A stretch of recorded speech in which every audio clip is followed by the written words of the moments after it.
falar sobre a flexibilização das relações trabalhistas. O nosso conteúdo vai fazer você entender melhor as medidas provisórias 927 e 936 de 2020, que flexibilizam as relações de trabalho durante o período da pandemia. A medida provisória 927 de 2020 foi implementada no dia 23 de março. Já a MP 936 foi implementada no dia 1º de abril. Então vamos lá. Primeiro, suspensão temporária do contrato de trabalho. Empresas com faturamento anual de até 4,8 milhões podem dispensar temporariamente os funcionários sem pagamento do salário. Nesse caso, o governo é responsável por 100% do seguro-desemprego que esse funcionário teria direito. Já para as empresas que faturam mais de 4,8 milhões, estas ficarão responsáveis por 30% do salário, enquanto o governo pagará 70% do seguro-desemprego correspondente. O valor do seguro-desemprego recebido pelos funcionários tem um teto máximo no valor de R$ 1.813,03. Os contratos ainda podem ser suspensos por, no máximo, 60 dias. Nesse período, benefícios e auxílios como vale alimentação continuarão sendo pagos e esse funcionário não poderá trabalhar nem mesmo remotamente. Os acordos individuais devem ser registrados e enviados para o funcionário com, no mínimo, 48 horas de antecedência. Após a suspensão, o funcionário terá direito à estabilidade pelo mesmo período em que ficou suspenso. Dessa forma, se ele ficou 60 dias, terá estabilidade por 120 dias. Se o colaborador for demitido durante o período de estabilidade, exige uma indenização calculada com base no período suspenso, mas nesse caso não se aplica em caso de justa causa. O segundo ponto trata da redução proporcional de jornada de trabalho e salário. A redução de salário base é proporcional à redução de jornada de trabalho. Vale ressaltar que o valor da hora de trabalho deve ser preservado conforme a CLT. As reduções mais comuns estão acontecendo nas faixas de 25%, 50% e 70%. Porém, é possível fazer reduções em outras porcentagens. Reduções diferentes que essas deverão ser negociadas com os sindicatos, sendo que não há uma contrapartida do governo para reduções inferiores a 25%. Nesse caso, a redução de 25% pode ocorrer por meio de acordos individuais. As reduções de 50% ou 70% podem ocorrer por meio de acordos individuais para cargos com salários inferior a R$ 3.135 ou superior a R$ 12.202,12. Salários intermediários necessitam de um acordo coletivo com participação do sindicato. Essa redução poderá ocorrer por até 90 dias. O governo se responsabiliza pelo pagamento do restante do salário, de acordo com a redução na forma do seguro-desemprego. Nesse caso, como já dito anteriormente, o teto do seguro-desemprego é de R$ 1.813,03. É preciso ter mecanismos para garantir que seus funcionários com jornada de trabalho reduzida estão de fato trabalhando menos, em especial para as equipes que adotaram o trabalho remoto. Após a suspensão, o funcionário terá direito à estabilidade pelo mesmo período em que teve sua jornada reduzida. Dessa forma, se foram 90 dias, terá estabilidade por 180 dias.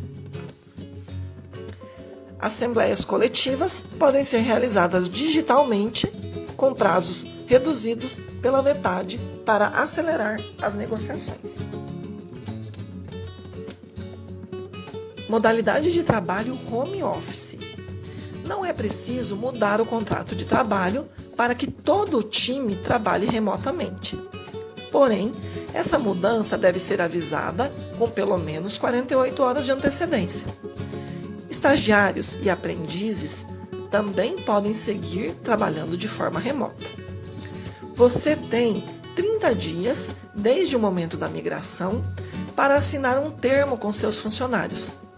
Nele, você deve deixar claro como acontecerá o fornecimento de equipamentos e infraestrutura para a realização do trabalho, e também como será feito o reembolso de despesas, como, por exemplo, internet e energia.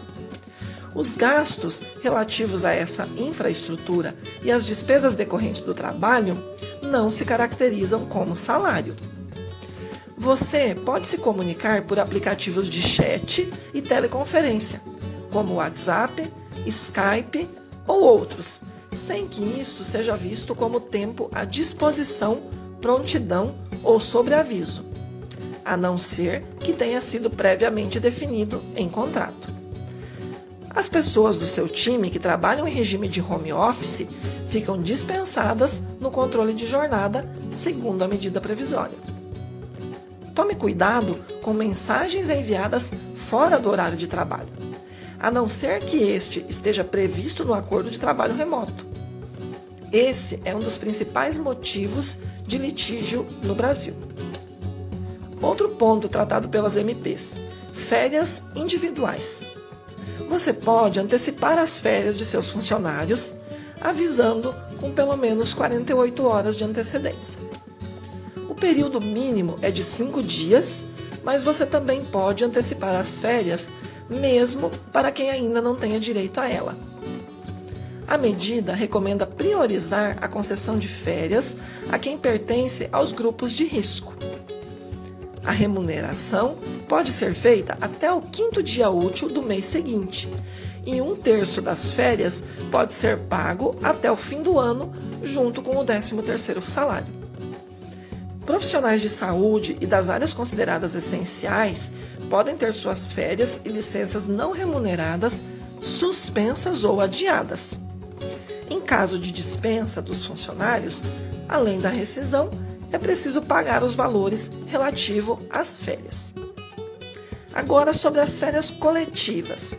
É possível determinar férias coletivas com aviso prévio também de no mínimo 48 horas, sem a necessidade de comunicar o Ministério da Economia ou o sindicato. Outro ponto tratado pelas MPs é a antecipação de feriados. É possível antecipar feriados não religiosos das 3 esferas: federais, estaduais e municipais, podendo ser usados para compensar o saldo do banco de horas. Vamos falar então do banco de horas. Se as atividades forem interrompidas, é possível criar um banco de horas para compensar esse tempo não trabalhado no futuro. O seu time terá 18 meses para repor essas horas, contados apenas a partir do fim do período de calamidade pública. Mas essa prorrogação só poderá ser no máximo de 2 horas por dia, sem extrapolar 10 horas totais de trabalho. Suspensão de exigências administrativas em segurança e saúde no trabalho.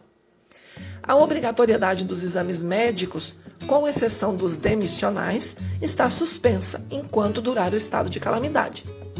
Eles deverão ser realizados até 60 dias após o fim desse período, podendo também ser realizados durante a calamidade a pedido do médico do trabalho. Os exames demissionais podem ser dispensados se o funcionário realizou um exame ocupacional nos últimos 6 meses. Treinamentos também podem ser suspensos ou acontecer à distância. Com o fim do estado de calamidade, você terá 90 dias para realizá-los. No entanto, as ações de auditores fiscais do trabalho se mantêm, de acordo com a decisão do STF, que suspendeu o artigo 31 da medida provisória 927. Quanto ao recolhimento do FGTS, você poderá adiar o recolhimento do FGTS dos meses de março, abril e maio, que vencem em abril, maio e junho. Esse recolhimento poderá ser feito a partir de julho, parcelado em até 6 meses sem juros. Para utilizar o benefício, é preciso fazer a declaração até o dia 20 de junho. Em caso de demissão de funcionários, será preciso recolher o FGTS normalmente. Estão suspensos por 180 dias os prazos para defesa e recursos em processos trabalhistas e débitos do FGTS. Agora, as medidas relativas ao Covid-19. Funcionários contaminados pela doença não podem ser identificados nominalmente. O RH deve comunicar às pessoas que tiveram contato com eles e recomendar quarentena de 14 dias. O STF suspendeu no dia 29 de abril o artigo 29 da MP 927, que exigia a comprovação de nexo causal para que os casos de Covid-19 fossem considerados doença ocupacional.